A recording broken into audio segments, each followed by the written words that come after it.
What's up, people? It's your girl Adeola. Wasn't it about 3 weeks ago that we gave South Africa about $10 million? I heard that we've dashed them another $5 million trying to buy another set of weapons from a dealer whose license and registration has expired. So South Africa sees that money too. That's about $15 million right now, right? Yeah. But you know, pull that aside. Last week, a video started circulating of a Nigerian Air Force commander who was beheaded by Boko Haram. On September 11, Wing Commander Chimda Hedima and his co-pilot were assigned a mission in Borno State, but their aircraft was shot down by the terrorist group Boko Haram. We know this because they managed to send a radio signal to their office that they've been shot down by Boko Haram before both of the pilots parachuted at the last minute. So for about 3 weeks, the Nigerian army said that the aircraft was missing. They never once said that the pilots radioed that they were about to crash. There was no report of anyone going to look for the two pilots, whether dead or alive, even though they claim that they are looking for the jet. They are yet to tell us exactly where they've been looking until last week when Boko Haram announced that they've beheaded one of the pilots. And the picture was everywhere. And I was shocked when the Nigerian military denied that the man in that picture is an Air Force pilot. They said that the picture was superimposed, that it was photoshopped. Later on, Boko Haram released the video, and the man in the video identified himself as a Nigerian pilot. Again, the Nigerian military denied that the video was real. I'd like you guys to listen to the man in the video. I'm not showing you anything graphic. I just want you to listen to what he said. I am a pilot of the Nigerian Air Force and I fly the jet. On the 11th of September 2014, I was assigned to undertake a mission to Kauri area of Borno State. And during this mission, we were shot down and our aircraft crashed. This day, I don't know the whereabouts of my second pilot. That's why it's so. It's so unfortunate that they cut off his head right after he said those things. Okay, so yeah, they are now acting like ISIS. Of course, the AFP, that's the Associated Foreign Press, asked whether the man in that video was really an Air Force pilot, as he claimed. They asked the Air Force spokesman, that's Air Commodore Dele Alunge, and this is what he said. The man shown in the Boko Haram video is not our officer. In other words, they're saying that the man was lying, even though he knew Boko Haram was about to kill him. That's what they're telling us. And then they said, the picture of a man beheaded in the video is superimposed. Our plane is still missing and we are still looking for it. Wait a minute. I thought that I saw Boko Haram stepping on the remains of the plane.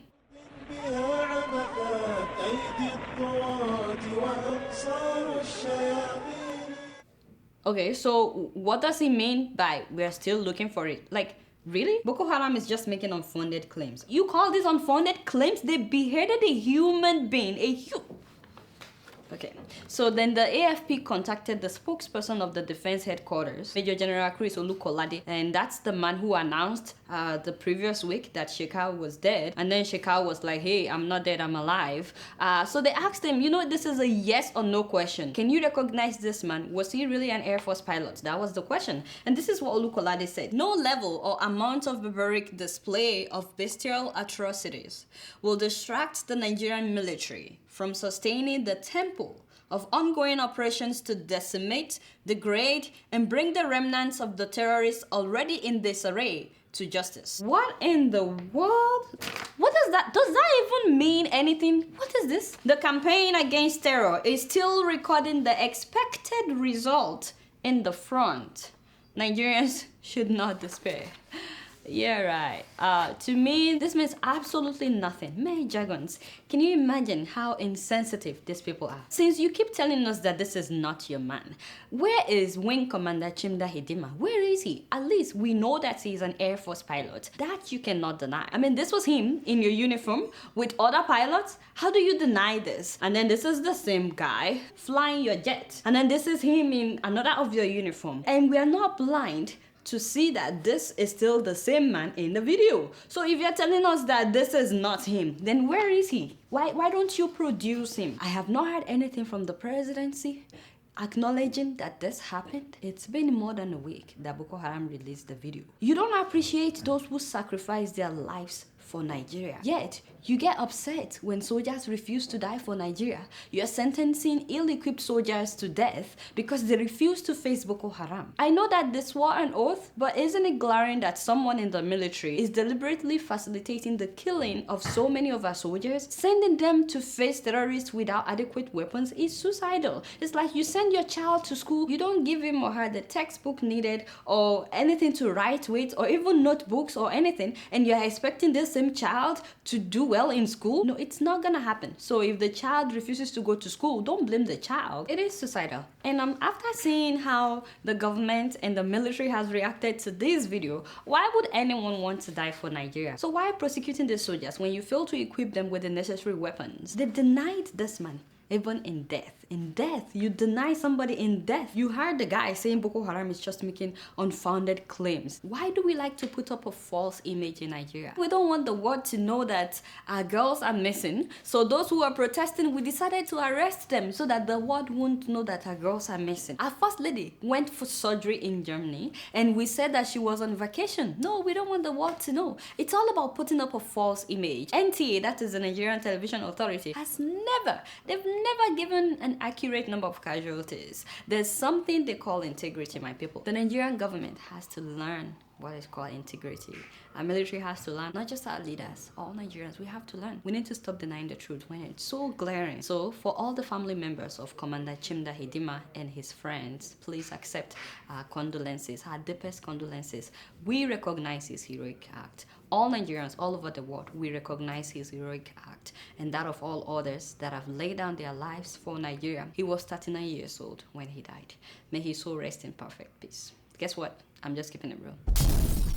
I'd like to give a shout out today to a Nigerian school teacher who decided to renovate her classroom with her own money. Yeah, with her own money. In 2011, Mrs. Ayoade Opeogun was transferred to Methodist Nursery and Primary School in Abeokuta, that's Ogun State of Nigeria, and there she complained that the class was not conducive for learning. The buildings were dilapidated. The floor of the room where she would be teaching was not done. I read that there were potholes in the classroom.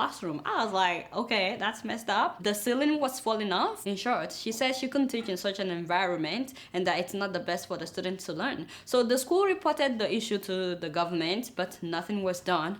So after a while, they told her, hey, stop complaining, do whatever you have to do to get the class to be conducive. And guess what she did? She decided to renovate the classroom by herself. She brought in a bricklayer to replaster the floor, and you should see the excitement of the kids when they got to the classroom and the floor was done. That made a huge difference.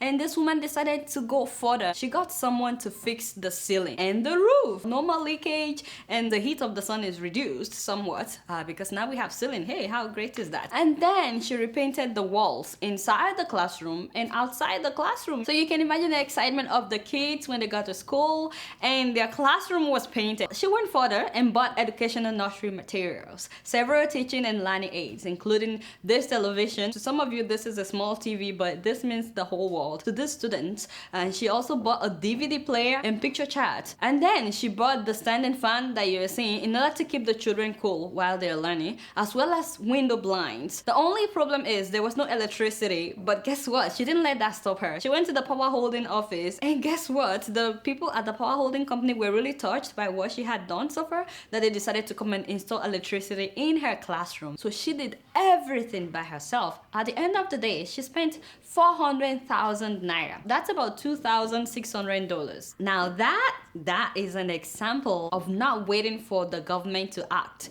If she's waiting for the government to renovate the school, I'm pretty sure she will still be waiting, because I know that it won't be just her classroom that was dilapidated. I'm sure that the whole school was dilapidated and she will still be waiting for her classroom to be renovated. I honestly didn't know that we still have people like this that are so selfless, people that would do that. I really think that she should be appreciated, at least by the state government, for going extra length, for doing this, because this is a selfless act that will affect the academic performance and the comfort of the students. And by that, I'm not talking about sending her an appreciation letter like the one sent by Ogun State Universal Basic Education Board.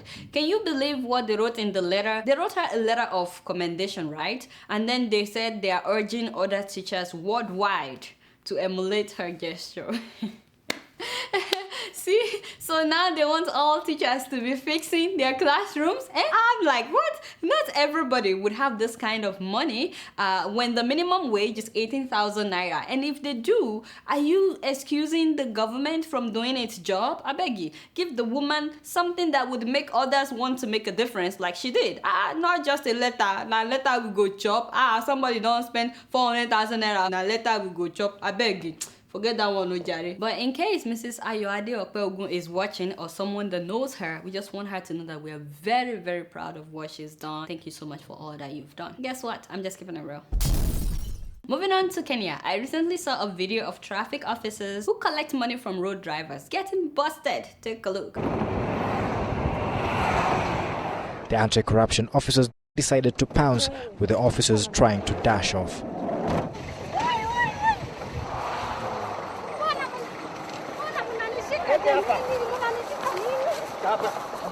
This female officer was not so lucky that she was roughed up by the anti-graft officers. During a closer inspection in this pickup truck parked by the roadside, they had stashed their loot. It is alleged that the officers demand for bribes from the matatu operators plying the route, and the operators could not hide their joy at the turn of events. A thorough search was conducted to find if anything else was being hidden.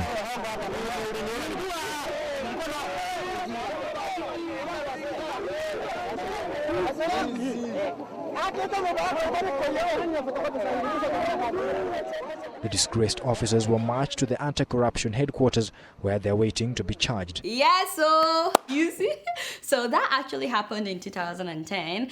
It isn't old news, I know, yet I really commend the Kenyan Anti-Corruption Commission for doing that, because I honestly would love, oh my God, I would love to see that happen in Nigeria. Like, seriously, I would love to see that. And you know, in other African countries as well, wherever police or soldiers are setting up checkpoints just to milk people, just to collect money from drivers. Hopefully though, that was not a one-time thing in Kenya. I mean, it's been 4 years. I hope that they're still busting them. And guess what? I'm just keeping it real. Still on Kenya, I had a story of one woman, and that story broke my heart. I'm talking about Joyce, who moved to Saudi Arabia in June of this year to start a lucrative job that was promised by her Saudi agent. In fact, he sent her the contract of the job before leaving Kenya, and the contract stated that she would be serving a royal family in Riyadh. That is the capital city of Saudi Arabia. But when she landed in Saudi Arabia, she was taken to a farmer's family in a place called Sakaka, located more than 1,200 kilometers from the capital city. She's never been to Saudi Arabia, so she didn't know where she was being taken. And when they got there, she was forced to wait on a family of 18 people. Every day, she would wash all their dishes as well as their clothes. Every day she would clean 18 rooms, she would clean 7 toilets and bathrooms, she would feed 100 chickens, and when the sun goes down, she has to go and work in the farm, which they call shamba. And on top of that, she would go without food for days because they only fed her whenever they felt like. In fact, there was a time she was locked in the chicken shed that was outside in the harsh desert heat of Saudi Arabia, and you know, the chilly nights, and they locked her there for 3 days without food. So keep in mind, all this happened in June of this year. I said that so you know that this is still going on. Now, to cut a long story short, one day she discovered some blood-stained female clothes inside a trash can, as well as a Safaricom SIM card, which they use in Kenya, and a 50 shilling airtime scratch card. So she put 2 and 2 together and realized, wait a minute, if this is a Kenyan SIM card with 50 shillings still on it, and these are female clothes stained with blood in a trash can, she was like, there must have been another Kenyan woman here before she came, and that woman must have been killed. So she decided to call her agent that this is what she found, and she wants to leave the house immediately, which to me was not that smart, because this same agent was the one that got you in the mess that you're in. Why trust him to get you out of it? Unfortunately for Joyce, That agent decided to call her employers and told them that, hey, the new lady found out what happened to the last lady. So as a punishment, they locked her up in the chicken shed for more than a week. During that time, she fed on whatever was left over by the chickens. However, none of them in that family wanted to touch the chicken manure, which had been piling up since they locked her up, because, you know, she was the one doing all the work. So because they needed her to clean up the chicken manure, they released her in order for her to clean it up. And that day, while she was disposing the chicken manure, she discovered the graves of 2 former employees. So she realized, hey, it wasn't just one maid that had been killed before I came. 2 people had been killed before I came. So guess what she did? She piled some junk and some woods on top of a wheelbarrow and climbed over the fence of the compound and then started running for her life. She's never been to Saudi, like I said. She had no clue where she was going, but she said she kept running like a mad woman anywhere but where she was, until she met a good Samaritan, someone who gave her some food and called the police. Now, according to Joyce, 2 policemen came to get her, but on their way to the police station, they took turns to rape her. Yes, yeah, policemen, I know. But that's not all. When she got to the police station, they put her in jail and she was there for almost 2 months. Actually, she met about 50 other Kenyan women in that jail while she was there. But she was very lucky because a female police officer finally pitied her and decided to call her owners and made them buy her return tickets back to Kenya, as well as made them drive her to the airport. And of course, on the way to the airport, that family physically assaulted her. They beat her up, they tore her dress. But you know what? She's just glad to make it back to Kenya alive. Now, this is actually not Joyce. This is one of the people that were crying as Joyce was sharing her story with the press. For now, we are not seeing Joyce's picture because of all that she's been through, because of the stigma. But you know, if only I can explain how I felt when I read her story. I was furious that anybody would treat a human being like that. I don't know why many Saudi Arabians are treating Africans like this and getting away with it. As you know, this is not peculiar to Kenyans. Ethiopians are treated the same way. I've talked about this in the past. In fact, there are several pictures of Ethiopians killed in Saudi Arabia, men and women. But how come this is still happening after they deported thousands of immigrants from Saudi Arabia? How come they are still treating people like this? I found out that Saudi Arabia's sponsorship system known as kafala ties employment visas to employers, indirectly turning voluntary servitude to slavery. They do this to Asians as well. They would arrange a resident permit by recruiting agencies that match the worker to the household,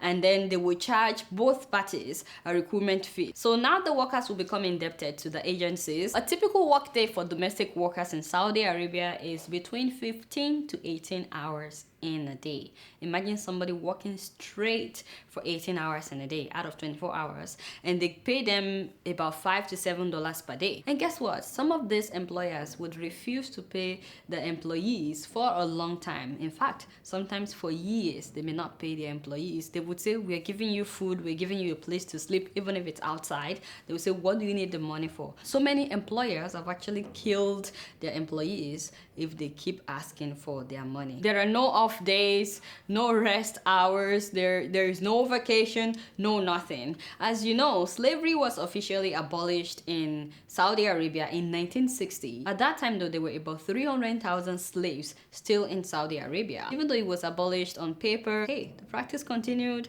unofficially. First of all, when will our people in Africa learn that the grass is not necessarily greener on the other side and that not all the glitter is gold? I mean, we've been hearing stories like this for a long time, yet there are people who are still bent on taking their chances. As bad as it was for Joyce, she's actually very lucky. Very lucky, because several women were not able to escape for years. I've read stories of women who escaped after 2 years, after 4 years, and some were actually killed by their owners. Some men are treated the same way. In fact, 2 years ago, a Saudi man was advertising a male slave on Facebook, and he stated that they've castrated the man, rendering him impotent. This is the English version of what he said. So this is the thing. If you're not going to Saudi for tourism or for pilgrimage or to take up a professional job, please be careful. Please and please be careful. Again, I wish that African leaders would just develop develop our countries so that our people would not continue to suffer in the hands of such people in the name of searching for better life. And lastly, if you know someone or someone who knows someone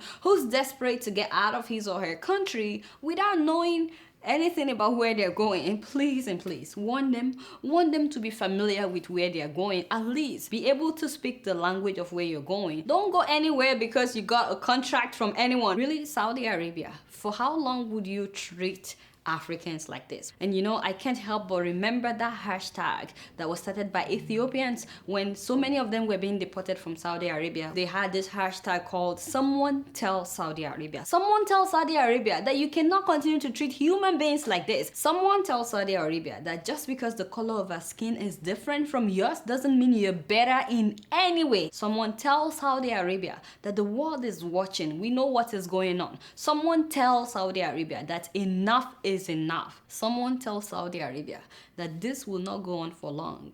Someday, Africa will take its rightful place among the rising continents. Someone tell Saudi Arabia. Guess what? I'm just keeping it real. Moving on to Swaziland, the king has decided to start paying young girls $18 per month in order to encourage them to keep their virginity. Yes, you heard me. You heard me, eh? By the way, my dear, why this sudden interest in girls keeping their virginity? Do you think this has anything to do with the latest bride? I mean, Naughty Cindy, or what do they call her, eh? Because no be me talk more, but I heard that the girl was not a virgin after all, you know? Yeah, so I heard that she had dated two of the king's sons and other people as well, that she had done it before marrying the king. So maybe the king found out that the girl had done it before he did it to her, and so he was like, huh? What in the world? How can a girl do it before I do it to her? No, this must not happen again. By that I mean like kiss, you know?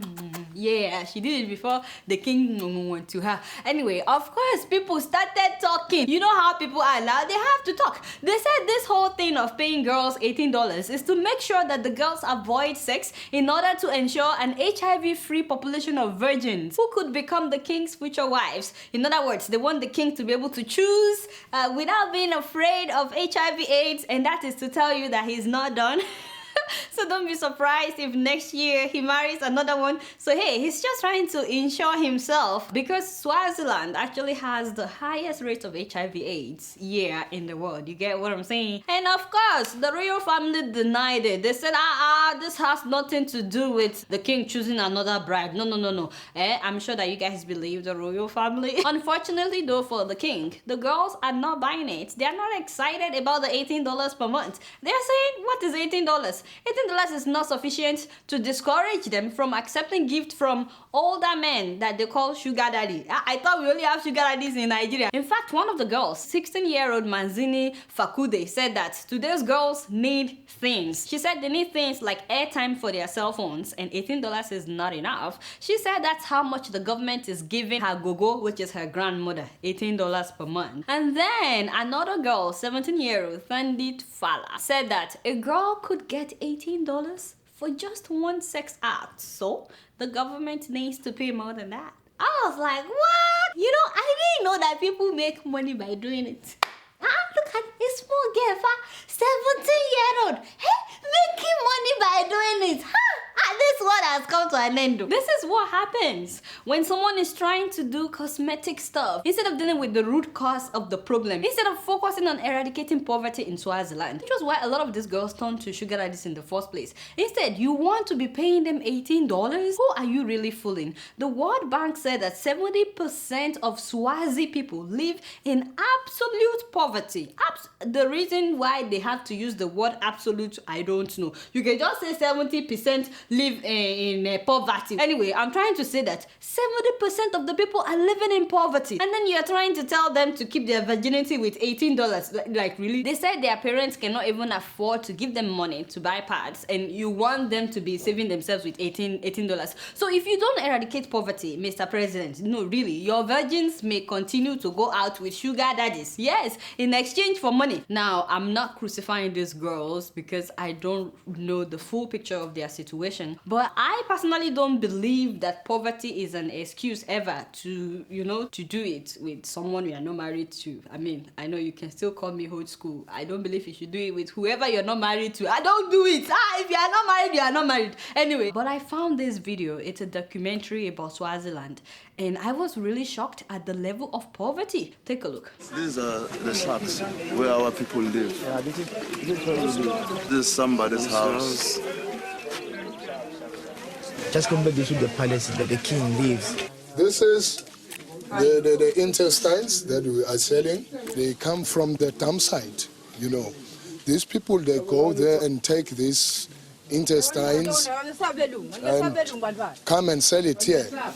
This is not a joke. This is really life. This is what is happening. This is what they are going to have for lunch. What is the king is eating pizzas? This homestead has been here for almost 50 years. Now we are ended up being employed by the construction to demolish our own homes. Yes. We don't know whether our king loves us or our king thinks that we are criminals, enemies. If everyone can be aware of what is happening in Swaziland, everything will just be okay. They don't want to. They're hiding, eh? They're hiding. They don't want to show you how we live. It's what the community thinks here. Just look at this. Yeah, that's the situation. Now that video is old. It was shot in 2007, so it is old. So it's possible that things have gotten better, I don't know. But if girls are still saying they would prefer to sell their bodies rather than collect your $18 per month in 2014, then that tells me that not much has changed. And it's not as if the king is not aware of what's going on. He knows what the people are going through. When you speak to the people, you can feel that the people are living under poverty line, which in many cases we feel we have to do something. And then you see sometimes that you wish to help them, but funds are always not enough. Really? What do you mean funds are not enough?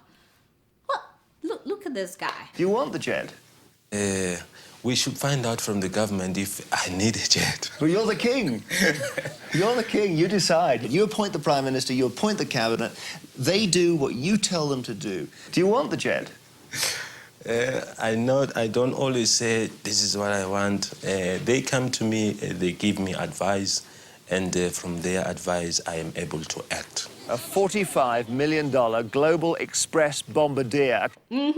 Yeah, now you know why funds have never been enough when it comes to eradicating poverty in Swaziland. So he bought a $45 million private jet, but he had funds for that. And by the way, the people are tired of living like that. In fact, listen to what some of them are saying. It is now clear to everybody we can't take this any longer. We cannot go to South Africa and ask for guns. We cannot go to America and ask for guns, but we can creep at night with our knives and kill them. So that is in Baghdad. You see people beheaded. A knife is about 20 rand. There we can do it. It's only time and proper organizing. You see why it's dangerous to keep people in abject poverty? By the way, I love the fact that even their pastors are speaking out. It's not just the people. Forcing the people to worship under oppression. Mighty Bible,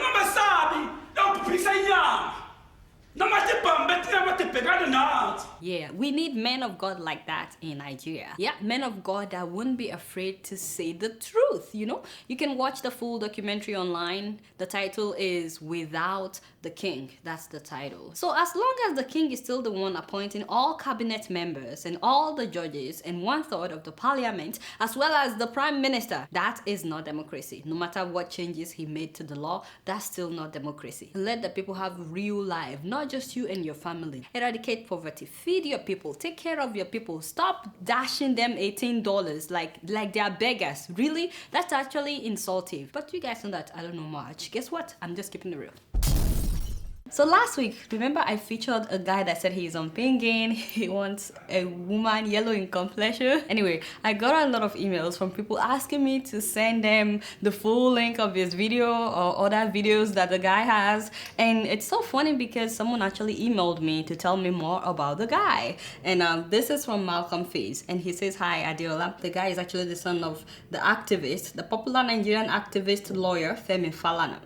And then he said his dad didn't allow him to produce music until he was called to bar. So he is a lawyer by day and an entertainer by night. And then he said this is his new video released on October 1st. So the title of the song is How Far. You can find him on YouTube. The song is really, really nice, by the way. He talked about how there's really nothing to show for the past 54 years of independence. So we enjoy what you're doing, Fowls, just in case you get to watch this program. Also, last week I talked about how some Nigerians are treated in Malaysia, and someone brought to my attention that I didn't do justice, which is true. It's not all Nigerians that are treated like that. If you learn to obey the law, abide by the law, you will not be treated like that. So please, all my people in Malaysia, don't break the law, don't get in trouble. That's when things like this happen. I actually know a lot of Nigerians that are living in Malaysia and they're doing really well. Having said that, I'm not saying that it's right for any Nigerian citizen to be treated like this, because if an American citizen breaks the law in Malaysia, I still don't think they would be treated like this. And I'm sure there are American citizens in Malaysia as well. I'm just saying that we can minimize this if we don't break the law. Before I leave today, I'd like to read some of your emails. And the first one is from Victoria Onyewe. And she says, hi Adeola, love your 140th episode and your dressing, Sisieko. Oh, thank you. She called me Sisieko. Thank you, Yari. I fill out applications sometimes for a job, and I've been writing not applicable on my application when it comes to hobby. You've been missing out, my sister. Little did I know that I've been denying myself an opportunity to shine. Yaya Jermaine of Gambia listed one of his hobbies as browsing the internet. Yes, he did, actually. Yes, he did. It is good to know because I'm going to go and update my resume this evening. And I will not forget to include the fact that eating is one of my hobbies. Really? I wish you good luck with that. In fact, you can write sleeping, put everything. I mean, we can learn a lesson or two from Yaya Jamin. Why not? Our next email is from Abba Ali Abacha, and he says, hi Adeola. A student left Yobe State in Nigeria for Ghana because of the Boko Haram insurgency in order to go and study, and he was gunned down by Ghanaian area boys who were after his gadgets and money. Wow, I am so sorry. This is sad. In fact, Adeola, Ghana sees us Nigerians as dollars. It's very tragic. So many Nigerian students have died in Ghana. Wow, this is sad. I didn't know about this. I'm so sorry for your loss. May his soul rest in peace, and please accept my condolences. Please, if any Nigerian official is watching and hearing about this email, please, let's do something about the fact that some Nigerians are being killed that went abroad to study. And it's not just in Ghana. There are so many places where Nigerian students are facing all kinds of difficulties. Please, let's do something about it. Our next email is from Michael Madu, and he says, hi Adeola, I just want to say you should keep it up. I really love watching your program. Thank you so much. I only wish our government also watches your program, but then I don't think they have the conscience to take corrections. A concerned citizen, Michael in Turkey. Thank you so much, Michael. It's gonna take time to change so many things, but the reason we are doing this show is just for them to know that we're aware of all the atrocities. We are not stupid. Hopefully they will take to corrections, but what do I know, really? Thank you though for writing. Our next email is from Hirut Lisan Work. She's Ethiopian, but she lives here in the US. She says, hi Adeola, thank you for the powerful message you posted on your show last week. You are a true friend of Ethiopians. Oh, thank you so much, especially for those voiceless Ethiopians languishing in Wayene prison. Thank you so much. This means a lot coming from you. I really appreciate it. Thank you so much for writing. And our last email is from Mrs. Balogun, and she likes me to feature a young man by the name Ahmed Balogun, who recently became the student president of his school, University of Wyoming. Yes! Yes, so go bro. And guess what? He is the first international student to be elected president. Can you imagine that? Now that's inspiring. In case you're an international student, you're watching me and you're from Africa, let his story inspire you. You can also contest for any of these offices. I mean, why not? If it could be anyone, why not you? So if that's your dream, hey, go after it, because he did it and he won. So we're very proud of you, Ahmed, as well as your running mate, Ricardo. I'm guessing that Mrs. Balogun is probably his mom, and I'm sure that she's very, very proud of him. Congratulations, ma'am. All right, guys, that's all the time that I have for emails today. Please keep sending your emails to adeola.keepingitreal@gmail.com. Alright, y'all, it's been real, and I'm keeping it real right up in here. Until next week, I'm gonna see y'all later. Peace out.